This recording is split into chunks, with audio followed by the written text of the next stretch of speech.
কিশোরগঞ্জে তিতাস গ্যাসের মূল পাইপলাইনে ছিদ্র হয়ে প্রায় ১ মাস ধরে অনবরত গ্যাস বের হচ্ছে। একাধিকবার চেষ্টা করেও পাইপলাইন মেরামত করতে পারেননি কারিগররা।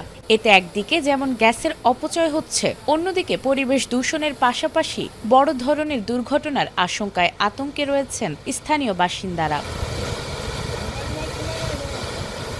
কিশোরগঞ্জের কটিয়াদি উপজেলার মশুয়া ইউনিয়নের কাজিরচর খেয়াঘাট সংলগ্ন আড়িয়ালখা নদীর তীরে এ ঘটনা ঘটে। প্রথম দিকে পানির নিচে ছোট ছোট বুদবুদ দেখা গেলেও গত ১ সপ্তাহ ধরে বড় আকারে গ্যাস বের হতে দেখা যাচ্ছে। শুরুতে বিষয়টি বুঝতে না পারলেও পরে তারা জানতে পারেন মূল পাইপলাইনে ছিদ্র হয়ে এভাবে গ্যাস বের হচ্ছে। 15 দিন যাবত এই গ্যাসটি হচ্ছে তো নাহার যে পরিমাণে গ্যাসটা লাগতেছে কি একটা ভয়ঙ্কর একটা জিনিস এটা। তখন আমরা যে সময় প্রথম দেখতেছি তখন হালকা গরম ছুটে, কিছুদিন আগে বৃষ্টি হইতো তখন এই কলাবাগে লিক করতো, ওই জায়গায় লিক করতো। কিছুদিন আগে কম ছিল তখন একটু কাজ করছেন, তখন কাজটা সঠিক মতনে করতে পারতেছে না পানির জন্য, তো পানি আয় পরে তখন লাড়া লাগিয়া তো এটা আরো বেশি বাড়ছে। তখন ওখানে আজ কদিন ধরা অনেক বেশি উঠতেছে, তো দেখতেছেন তো ওখানে ভয়াবহ অবস্থা। স্থানীয়দের অভিযোগ, কাজিরচর এলাকায় গড়ে ওঠা একটি চুনা পাথরের কারখানা সহ কয়েকটি স্থাপনায় মূল পাইপলাইন থেকে অবৈধ গ্যাস সংযোগ নেয়ার চেষ্টা করা হয়েছে। এসব অবৈধ সংযোগের কারণেই পাইপলাইন ক্ষতিগ্রস্ত হয়েছে বলে তাদের দাবি। চুনের কারখানার আড়ালে একটি চক্র গ্যাস পাচারের চেষ্টা করছিল বলেও অভিযোগ করেন স্থানীয়রা। অবৈধ একটা সংযোগ দেওয়া হয়েছে, চুনের ফ্যাক্টরি না কি ফ্যাক্টরি করছে, এই ফ্যাক্টরির মাঝে এই লাইনটা নিচ্ছে। এটা তো নষ্ট হচ্ছে অযথা।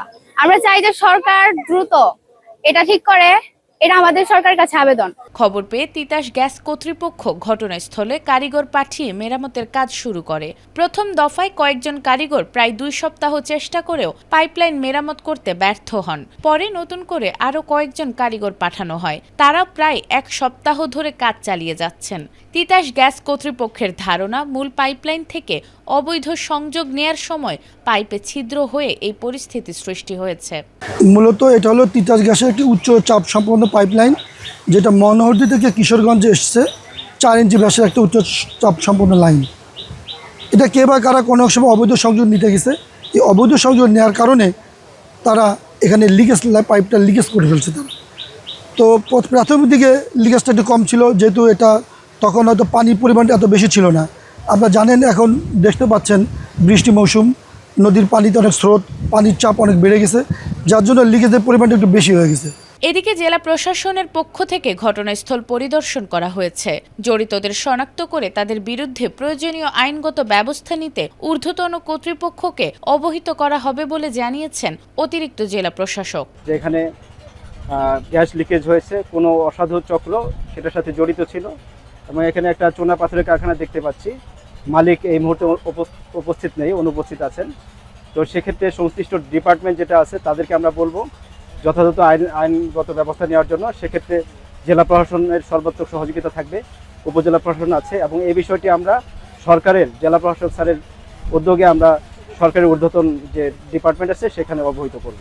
Desk report, ATN Bangla.